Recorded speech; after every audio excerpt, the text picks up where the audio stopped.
नमस्कार साथियों, मैं धीरेन्द्र आपका अपनी इस वीडियो में स्वागत करता हूं।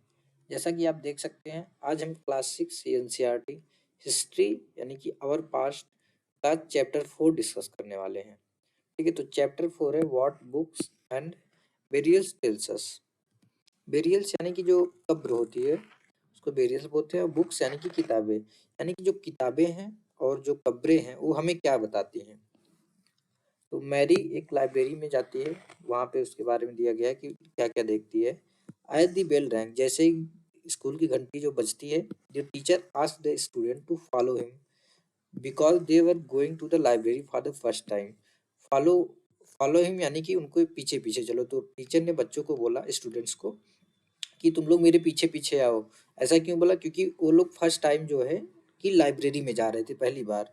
तो लाइब्रेरी का उनको कुछ पता नहीं था किधर लाइब्रेरी है।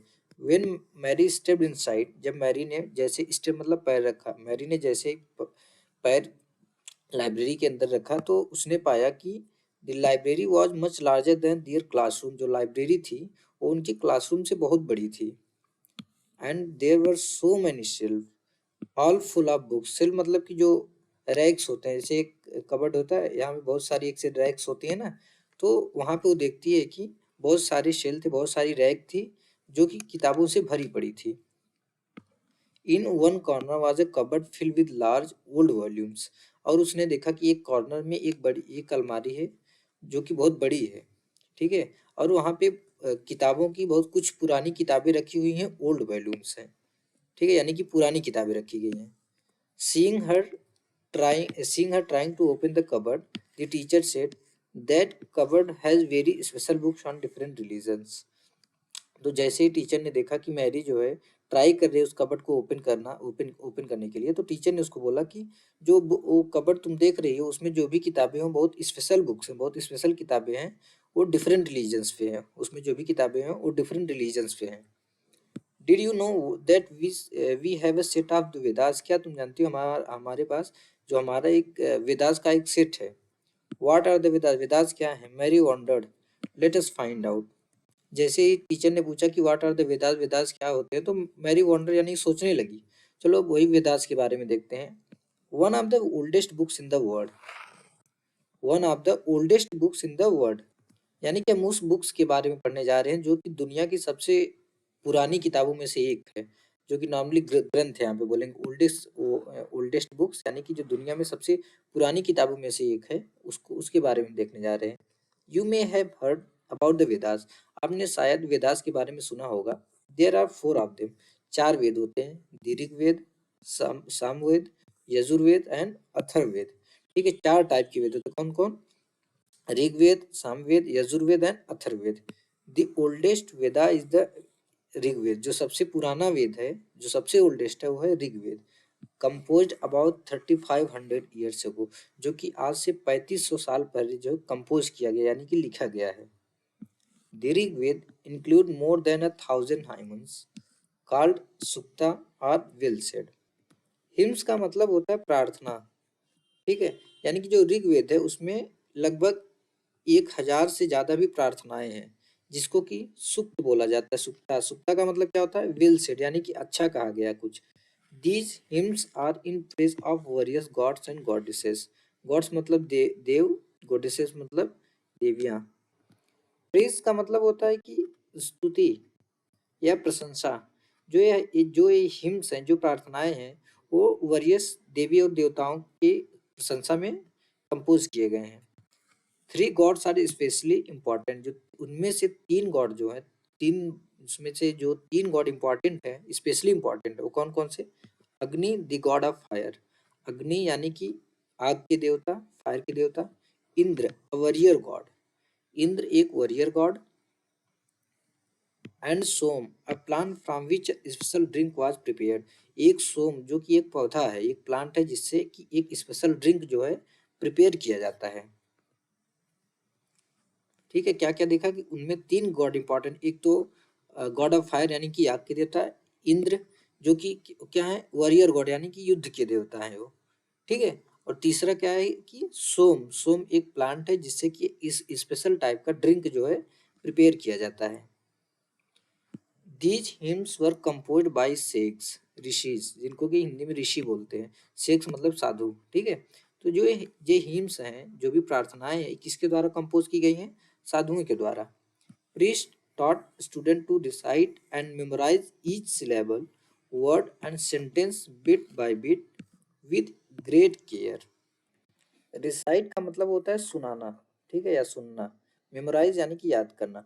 तो जो प्रीस्ट थे, जो साधु संत थे, वो क्या करते थे, सॉरी, प्रीस्ट यानी कि जो पुजारी थे, वो क्या बोलते थे, अपने स्टूडेंट्स को बोलते थे कि इसको रिसाइट करो एंड मेमोराइज करो, यानी कि इसको बोल के, यहाँ पे सुना के और उसको बोलो, यानी मेमोराइज करो। Each syllable, word and sentence, bit by bit मतलब हर एक छोटा भाग, विद ग्रेट केयर, ठीक है। यानी जो पुजारी लोग होते थे, वो स्टूडेंट को बोलते थे कि बहुत ही केयर के साथ इसको, इस सिलेबल, वर्ड और सेंटेंस को बिट बाय बिट याद करो और सुनाओ, या रिसाइट करो और मेमोराइज करो। Most of the hymns were compose, taught and learned by men. Most of the जो हिम्स थे, यानी कि जो ज्यादातर जो प्रार्थनाएं थी, किसके द्वारा कंपोज की गई थी? कंपोज की गई थी, और किसके द्वारा टॉट की गई थी, और किसके द्वारा सिखाई गई थी? वो आदमी के द्वारा, ठीक है। यानी कि जो सबसे ज्यादातर जो हिम्स थे, वो पुरुष के द्वारा कंपोज की गई थी, पढ़ाई गई थी और सिखाई गई थी। A few were composed by womens. उनमें से बहुत कुछ ही थी, बहुत कम मात्रा में, केवल बहुत कम जो है कि हिम्स जो थे, जो प्रार्थनाएं थी, औरतों ने जो है कंपोज किया था। The Rigveda is in old or Vedic Sanskrit. जो ऋग्वेद है वो किस लैंग्वेज में लिखा गया है? ओल्ड या वैदिक संस्कृत में। Which is different from the Sanskrit you learn in school these days. जो कि उस संस्कृत से बिल्कुल डिफरेंट है, जो कि आज के दिनों, आज के टाइम में या आज के दिनों आप स्कूल में सीखते हो, लर्न करते हो। The books we use are written and printed. जो बुक्स हम पढ़ते हैं या यूज करते हैं, वो पहले क्या की जाती है? लिखी जाती हैं, फिर प्रिंट की जाती हैं। The Rigveda was recited and heard rather than read. But जो ऋग्वेद था, वो क्या किया जाता था? Was recited and heard rather than read, यानी कि इसको रिसाइट किया जाता था और सुना जाता था, कंपेरिजन रेदर देन रीड, पढ़ने के बजाय, ठीक है। यानी कि रिसाइट मतलब बोल बोल कर पढ़ना, या हिंदी में इसको उच्चारण बोलते हैं। यानी कि ऋग्वेद का उच्चारण किया जाता था और सुना जाता था, न कि उसको रीड किया जाता था या पढ़ाया जाता था। It was written down several centuries after it was first compose and printed less than 200 years ago. अब यहाँ पे हमको एक चीज समझने की बात है कि ये जो written down several centuries after it was first compose, यानी कि पहले जब किसी ने ऋग्वेद को लिख दिया था, कंपोज कर दिया था, उसके बाद इसको लिखा गया, रिटन किया गया, क्यों? प्रिंट करने के लिए, ठीक है। तो यानी कि जब ये कंपोज हो चुका था, जब पहली बार ये कंपोज हो गया था ऋग्वेद, उसके सेवरल यानी कई सेंचुरीज के बाद ये लिखा गया, पहली बार लिखा, वाज रिटन यानी कि ये लिखा गया, and printed less than 200 years अगो, और आज से 200 साल पहले, लगभग 200 साल से कम ही पहले जो है प्रिंट किया गया, ठीक है। यानी कि क्या, कि जो ऋग्वेद था, उसका कंपोजिशन या उसकी रचना कई सेंचुरीज बाद इससे पहली बार लिखा गया था, ठीक है। यानी कि हमने देख लिया कि ऋग्वेद की जो कंपोजिशन हुई थी या जो कंपोज किया गया था, कब किया गया था? लगभग आज से 3500 साल पहले, ठीक है। यानी कि जब ये कंपोज किया गया था, उसके कई सेवरल सेंचुरीज बाद इसकी जो है, पहले इसको लिखा गया, और उसके बाद आज से लगभग 200 साल भी नहीं हुए, आज से 200 साल पहले लगभग ये प्रिंट किया गया। अब यहाँ पे देखते हैं एडिशनल इंफॉर्मेशन बॉक्स में, Sanskrit and other languages. Sanskrit is a part of a family languages known as Indo European. जो संस्कृत है, एक इसकी एक पार्ट है, किसका? एक फैमिली ऑफ लैंग्वेज, एक फैमिली ऑफ लैंग्वेज है, जिसको कि इंडो यूरोपियन बोला जाता है, ठीक है। इंडो यूरोपियन में कई सारी भाषाएं आती हैं, या ये कई सारी भाषाओं का या कई सारी लैंग्वेज का एक फैमिली है, क्या? Indo European. उसका एक पार्ट क्या है? Sanskrit. Some Indian languages such as Assamese, Gujarati, Hindi, Kashmiri, and Sindhi. Asian languages such as Persian and many European languages such as English, French, German, Greek, Italian, and Spanish belong to this family. तो बहुत सारी Indian language जैसे कि आसमीज हो गया, गुजराती, हिंदी, काश्मीरी और सिंधी, और कुछ एशियन लैंग्वेज जैसे कि पर्शियन, यूरोपियन, और कुछ पर्शियन सच है, जो एशियन लैंग्वेज यानी कि केवल पर्शियन, और बहुत सारी यूरोपियन लैंग्वेज जैसे कि English, French, German, Greek, Italian और स्पेनिश जो है कि इस फैमिली से बिलोंग करते हैं। कौन सी फैमिली से? इंडो यूरोपियन फैमिली से। They are called a family because they originally had words in the common. इनको they are called a family, इनको एक फैमिली बोला जाता है कि एक फैमिली के मेंबर है। क्यों? क्योंकि उनमें कुछ ओरिजिनली वर्ड है जो कि कॉमन होते हैं। टेक द वर्ड मातर, संस्कृत, मात्र माँ हिंदी एंड मदर इंग्लिश। अब देखो इस ये संस्कृत वर्ड मात्र, हिंदी वर्ड माँ और इंग्लिश वर्ड मदर, ये तीनों लगभग आपको सिमिलर दिख रहे हैं। किसमें भी एम एक हिसाब से माँ माँ और यहाँ पे माँ, तीनों एक similarity. Do you notice any similarity? Other language used in the subcontinent belong to different families. और इस सब कंटिनेंट में जो अदर लैंग्वेज यूज की जा रही हैं और डिफरेंट लैंग्वेज की फैमिली से बिलोंग करती हैं। इससे इंस्टेंस यानी कि एग्जाम्पल के लिए ले लेते हैं। दो used in the north east belong to the Tibeto Burman family. जो कि नॉर्थ ईस्ट में यूज की जाती हैं, वो कहाँ से? तिब्बतो बर्मान फैमिली से बिलोंग करती हैं। Tamil, Telugu, Kannada and Malayalam belong to the Dravidian family. जो तमिल है, तेलुगु, कन्नड़ और मलयालम किस फैमिली से बिलोंग करते हैं? द्राविडियन फैमिली से। And the languages spoken in Jharkhand and parts of central India belong to the Austro Asiatic family. जो वो लैंग्वेज जो कि झारखंड और कुछ पार्ट्स ऑफ सेंट्रल इंडिया में बोली जाती है, वो ऑस्ट्रो एशियाटिक फैमिली से बिलोंग करती हैं। How historian study the Rigveda? कि जो हिस्टोरियंस है, जो इतिहासकार हैं, वो ऋग्वेद का स्टडी कैसे करते हैं? Historians, like archaeologists, find out about the past, but in addition to materials remains, they they examine written sources as well. Examine का मतलब जांच करना, चेक करना। तो होता क्या है कि जो हिस्टोरियंस होते हैं वो आर्कियोलॉजिस्ट की तरह वो भी पास्ट के बारे में या हमारे अतीत के बारे में फाइंड आउट करते हैं। कैसे फाइंड आउट करते हैं? जैसे कि आर्कियोलॉजिस्ट क्या करते हैं, वो जो जो मटेरियल्स रिमेन्स रहते हैं, यानी जो जो अवशेष बचे रहते हैं पुरानी चीज़ों के, उसके हिसाब से पता करते हैं। बट हिस्टोरियंस क्या करते हैं? In addition to material remains, वो अवशेषों के अलावा दे एग्जामिन रिटन सोर्सेस है, जो वो लिखित सोर्सेज पे, जो लिखे हुए सोर्सेस होते हैं उस पे उसको भी, उसकी भी जांच पड़ताल करते हैं। ठीक है, यानी कि हिस्टोरियंस आर्कियोलॉजिस्ट के जैसे पास्ट के बारे में पता करते हैं, और वो क्या करते हैं कि मटेरियल्स रिमेन्स के अलावा लिखी हुई चीज़ों सोर्सेस पे भी भरोसा करते हैं या उसको भी एग्जामिन करते हैं। Let us see how they study the Rigveda. अब चलो देखते हैं कि वो कैसे ऋग्वेद का अध्ययन कैसे करते हैं। Some of the hymns in the Rigveda are in the form of dialogues. Rigveda में कुछ हिम्स या कुछ प्रार्थनाएं एक डायलॉग के रूप में है। This is part of one such hymn, a dialogue between a sage named Vishwamitra and two rivers, Vyas and Satluj, that were worshipped as goddesses. तो इसी प्रकार का एक हिम्स है, ठीक है, उसका एक पार्ट, एक हिस्सा हम देखते हैं कि जो कि एक डायलॉग के रूप में है। किसके किसके बीच में?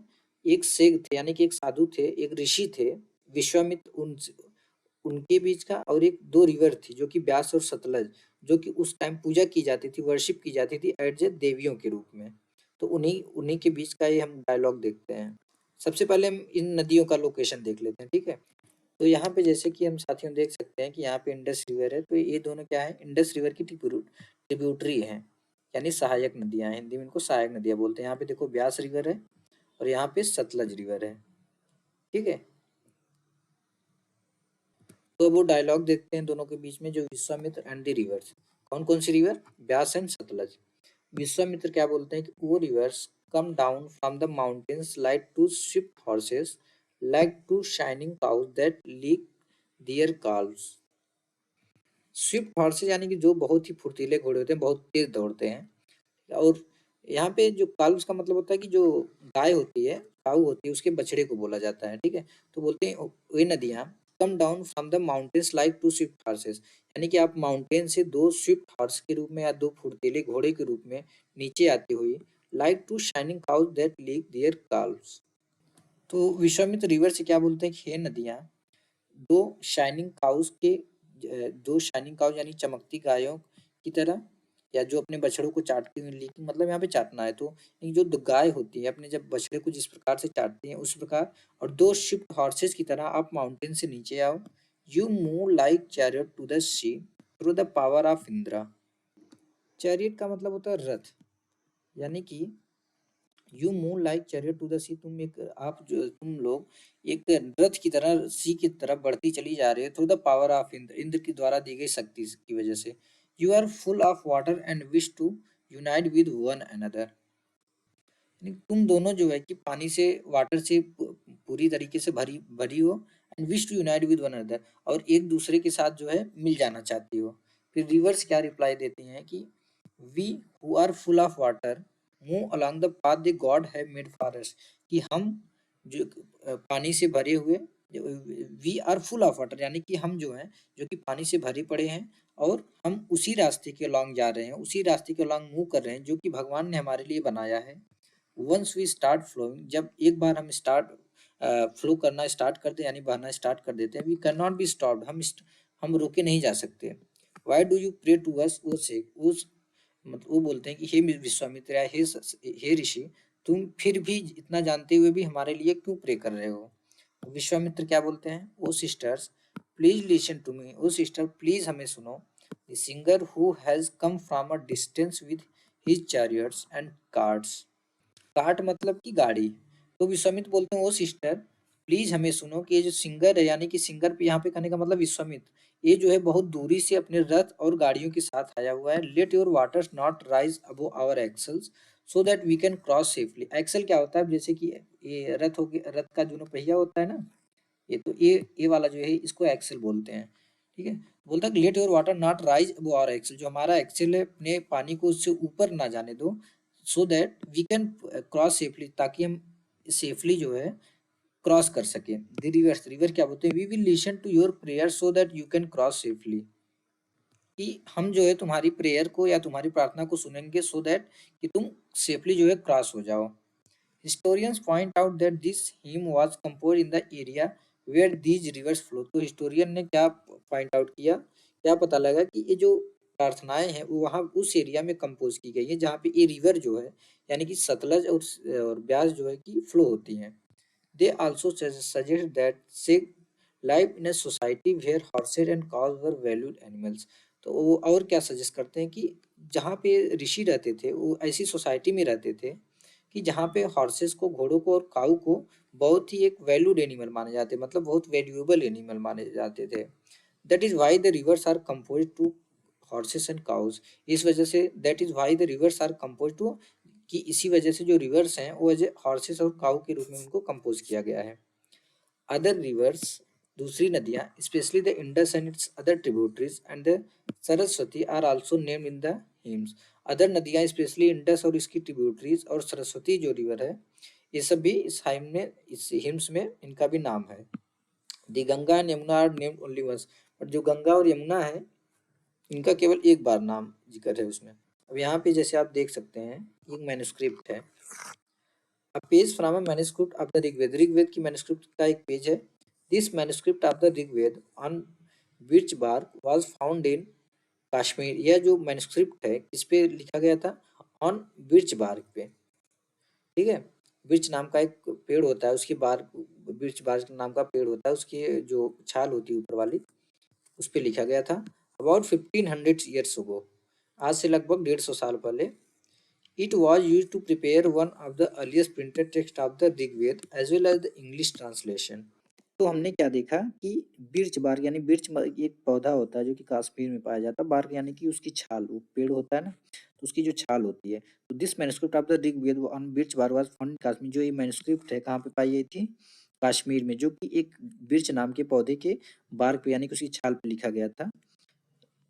तो अबाउट 150 ईयर्स को, आज से लगभग 150 साल पहले पहले इस क्या किया गया, it was used to prepare one of the earliest printed text of the Rigveda.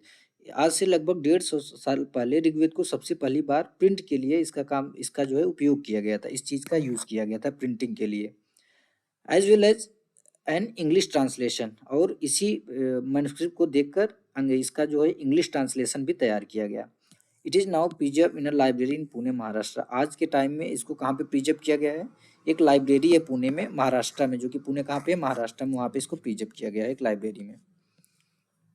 Cattle, horses and chariots. There are many prayers in the Rigved for cattle, children, especially sons and horses. तो जब इन्होंने check किया तो ऋग्वेद में बहुत सारी प्रार्थनाएं दिए गए हैं, प्रेयर्स दिए गए हैं, किसके लिए?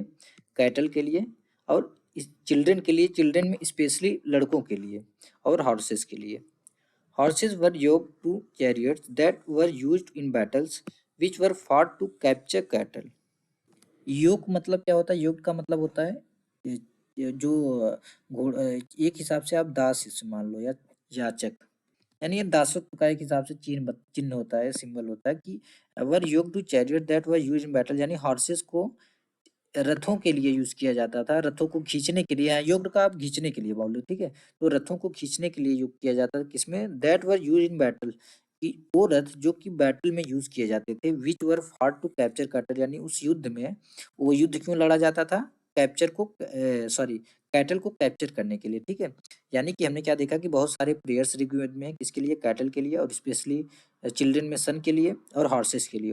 हॉर्सेस किस लिए यूज किया जाते हैं? हॉर्सेस जो लड़ाइयाँ लड़ी जाती थी उसमें जो रथ लेकर जाए जाते थे, तो उन रथों को खींचने के लिए हॉर्सेस यानी कि घोड़ों का उपयोग किया जाता था. और उस युद्ध में अगर वो जीत जाते थे तो जो कैटल होते थे उसको कैप्चर कर लेते थे. Battles were also fought for land, और लैंड के लिए भी लड़ाइयाँ लड़ी जाती थी, बैटल होती था. Which was important for pasture and for growing hardy crop that ripen quickly such as barley. तो नॉर्मली जो बैटल होता था, जो युद्ध होते थे, वो लैंड के लिए भी होता था, ठीक है? और वो ऐसी लैंड जो कि इम्पॉर्टेंट होती थी, किसके लिए? पास्चर के लिए, क्योंकि कैटल को कहाँ पे चराएंगे? पास्चर पे, जहाँ पे चारागाह रहेगा. तो चारागाह के यानी कि जो लैंड पास्चर के लिए इम्पॉर्टेंट है, उसके लिए लड़ाइयाँ होती थी, ये लड़ाई कर लेते थे कैप्चर करने के लिए. या हार्डी क्रॉप्स को ग्रो करने के लिए, अगर लैंड दिख रही कि वहाँ पे हार्डी क्रॉप जो है ग्रो हो सकती है, तो उसके लिए भी लड़ाइयाँ होती थी. दैट राइपन क्विकली, तो हार्डी क्रॉप्स क्या होती हैं? वो जल्दी से जो है कि क्विकली राइपन हो जाती, पक जाती है, जैसे कि जौ. बार्ली मतलब जौ. Some battles were fought for water and to capture people. तो कुछ कुछ बैटल ऐसे होते थे जो कि पानी के लिए लड़े जाते थे, या लोगों को जो है कि बंदी बनाने के लिए, कैप्चर करने के लिए. Some of the wealth that was obtained was kept by the leaders, some was given to the priest, and the rest was distributed among the people. अब वेल्थ यानी कि जो भी धन होता था, some of the wealth that was obtain was kept by the leaders, यानी कि जो धन ये लोग जीतते थे, जो भी वेल्थ इनको मिलता था, तो उसमें से कुछ हिस्सा लीडर्स जो होते थे, यानी इनके जो सरदार होते थे, उन वो लीडर्स अपने पास रख लेते थे, ठीक है? और कुछ उसमें से जो पृष्ठ लोग होते थे, पुजारी लोग, पुरोहित लोग, उनको दे दिया जाता था, और जो बचता था वो लोगों में बांट दिया जाता था, डिस्ट्रीब्यूट कर दिया जाता था. Some wealth was used for the performance of yajnas or sacrifices in which offerings were made into the fire. याजनास का मतलब होता है यज्ञ. कुछ धन, कुछ सम वेल्थ यानी कि कुछ धन कहाँ पे यूज होता था? यज्ञ कराने में यूज होता था, यज्ञ को परफॉर्मेंस कराने में. और उसके बाद इन विच, यज्ञ क्या होता था? In which offerings were made into the fire, जिसमें कि ऑफरिंग यानी कि जो आहुति होती थी या जो बलि होती थी, वो क्या किया जाता था? वो फायर में दे दिया जाता था, यानी आग आग में जो है आहुति दी जाती थी. नॉर्मली पुराने टाइम में देखोगे आप, यज्ञ होता है, कभी कभी पूजा वूजा होता है ना, वह यज्ञ होता है. तो पहले के टाइम में क्या था? कुछ धन इस यज्ञ के लिए लगते यूज होते थे, ठीक है? इस यज्ञ में क्या होता था कि जंतुओं की या किसी भी चीज की बलि दी जाती थी. These were mean for God's and goddesses. ये जो आहुतियां होती थी, ये देवी और देवताओं को दिया जाता था. Offerings could include ghee, grain and in some cases animals. जैसे हमने बात किया, ऑफरिंग यानी कि जो भी आहुति दी जाती है या आग में जो भी डाला जाता है, उसमें क्या क्या? कि घी होता है, ग्रेन होता है, और कुछ केसेस में तो होता है कि एनिमल्स को ही आहुति दी जाती है, ठीक है? तो मोस्ट मेन टूक पार्ट इन दीज वार्स. ज्यादातर जो है कि आदमी लोग इस युद्ध में या इस वार्स में पार्ट लेते थे या हिस्सा लेते थे.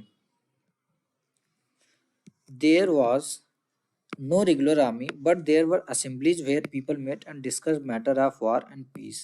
यानी कि इसमें हमने देखा कि जो युद्ध होता था या जो वार होता था, उसमें ज्यादातर आदमी लोग हिस्सा लेते थे, और उस टाइम कोई रेगुलर आर्मी नहीं होती थी, ठीक है? वहाँ पे कोई रेगुलर आर्मी नहीं होती थी. आप समझना इस चीज़ को. अभी आप नॉर्मली अगर आपका जन्म होता है तो आपको नहीं पता कि हम जैसे कि यहाँ पे आर्मी लगी है, कि हम अब एक हिसाब से, आप कंट्री का जो होता है, कंट्री का पॉलिटिक्स कैसा चल रहा है या स्ट्रेटजी क्या है, आपको नहीं पता होता.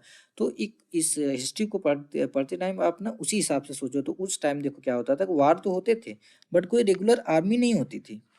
But there were assembly, but वहाँ पे क्या असेंबली होता था जहाँ पे लोग इकट्ठा होते थे और कुछ युद्ध के कुछ मैटर पे और शांति एंड पीस के मैटर ऑफ वार और पीस पे क्या डिस्कस करते थे।